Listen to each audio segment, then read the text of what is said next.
In a move no one predicted, the UK Supreme Court has just detonated a political ICAL bombshell, handing down a ruling that has triggered a chain reaction so severe it may end Keir Starmer's grip on power forever.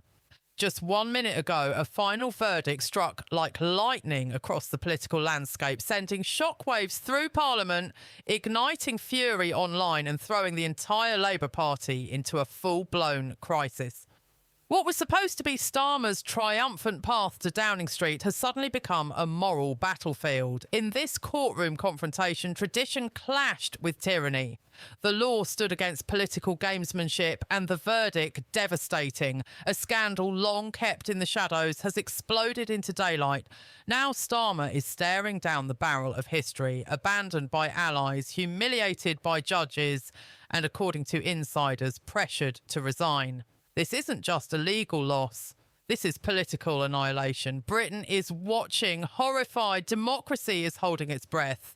And behind the silence, a deeper truth is rising. The system is cracking, and someone must pay the price.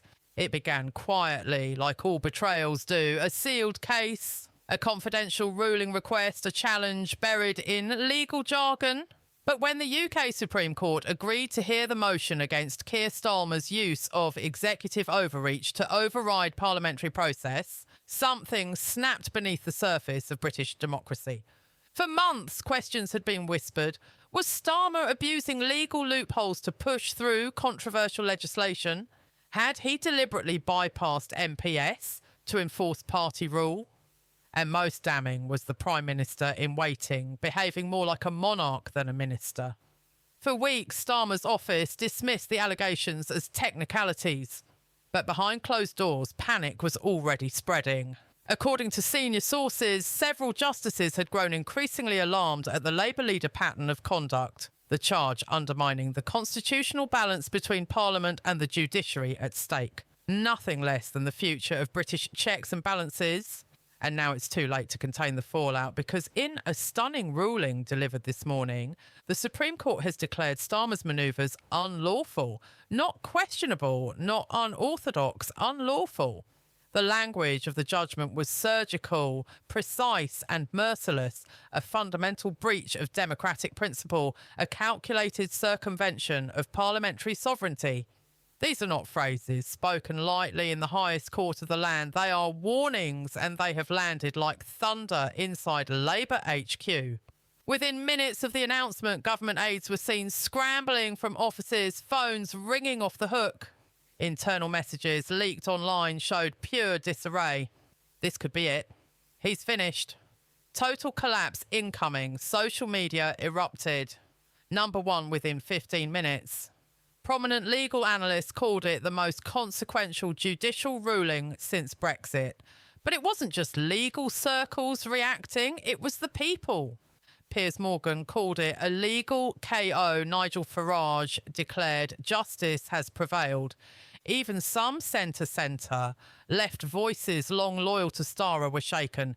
The ruling wasn't just a legal blow, it was a moral indictment, and yet the Prime Minister remained silent. No apology, no press conference, no statement from Number 10, only silence. But that silence is deafening. It's the sound of political collapse unfolding in real time. As the minutes tick by, pressure is mounting. Already 3 shadow cabinet members have reportedly offered their resignations, demanding Starmer accept responsibility and step down. The Liberal Democrats have called for an emergency general election, and inside the Conservative camp, celebration has already begun. They know what this means. Starmer, the man once seen as Labour's saviour, is bleeding politically, and the wolves are circling. But behind this public drama lies something darker. According to insiders, Starmer's downfall may not be isolated. Sources suggest senior members of his legal advisory team may also face scrutiny, possibly even prosecution for aiding in the procedural deception. If true, this scandal could widen into a full-blown political purge, The British public hasn't just witnessed a ruling, they've witnessed the ignition of a reckoning. And at the centre of it all, one man stands exposed. A man who promised to restore integrity after the chaos of Johnson and the collapse of trust. A man who vowed to put the country before party. A man who now finds himself judged by the very system he swore to uphold. This is no longer a matter of party politics. It's a battle for the soul of British democracy. The courts have spoken. The people are rising, and the Prime Minister's chair has never looked more unstable.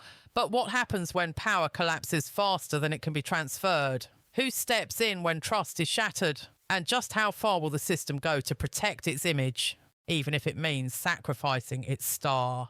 As the echoes of the Supreme Court ruling reverberated across Westminster, something far more sinister began to unfold behind the scenes. This wasn't just the crumbling of a political facade. It was the eruption of a hidden war. A battle that had been simmering in the shadows of British power for months.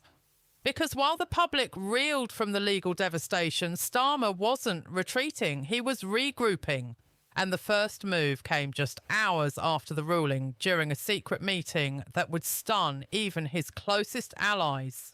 Sources confirmed that Starmer held an emergency gathering with his inner circle in a secure location far from Parliament, far from Downing Street. No aides, no cameras, just a handful of loyalists huddled in crisis. What was discussed has not been officially disclosed, but leaks suggest something chilling. Starmer had no intention of resigning. In fact, he planned to fight back with everything he had.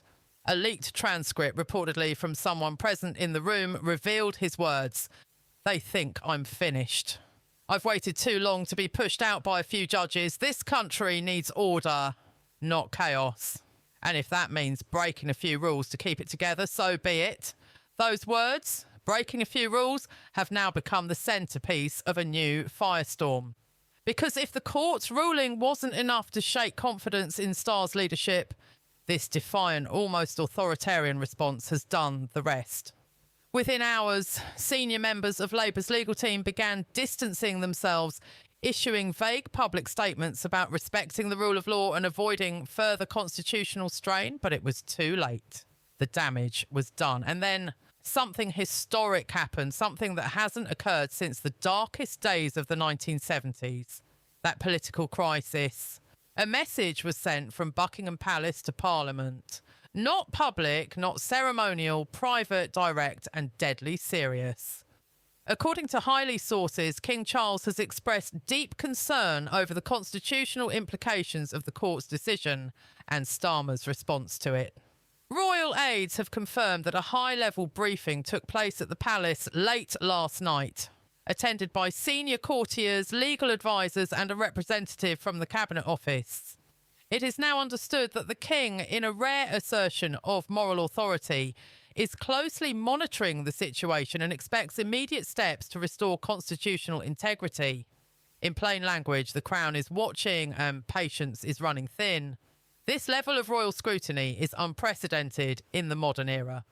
The monarch does not interfere in politics until now. For the King to even suggest that something must be done is a constitutional earthquake, and it has sent terror surging through the corridors of Labour power. Suddenly, Starmer isn't just facing legal collapse, he's facing historical judgment. The monarchy, the courts, the public, even his own party, all aligned in silent outrage, all circling, all waiting for the moment to strike. But Starmer, he's not leaving quietly. Last night, under cover of darkness, his team circulated a confidential legal appeal to delay the implementation of the court's ruling. They are arguing, astonishingly, that the Supreme Court has overstepped its interpretive boundaries and that a democratic mandate should override procedural legality. In simpler terms, they are trying to frame the court's decision as anti-democratic. It's a bold, dangerous narrative, and it is already exploding across media platforms. Loyalist commentators are framing the court as an unelected elite, trying to reverse the will of the people. They're trying to turn the judiciary into the villain while portraying Starr as the embattled hero of democracy. But the public isn't buying it. Polls released just moments ago show a dramatic collapse in Labour's approval ratings. 67% of voters now believe Starmer should resign immediately. Even more shocking, over half of Labour supporters agree.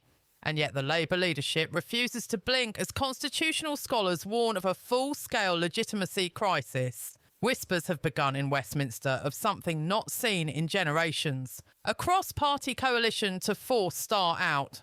Yes, you heard that right.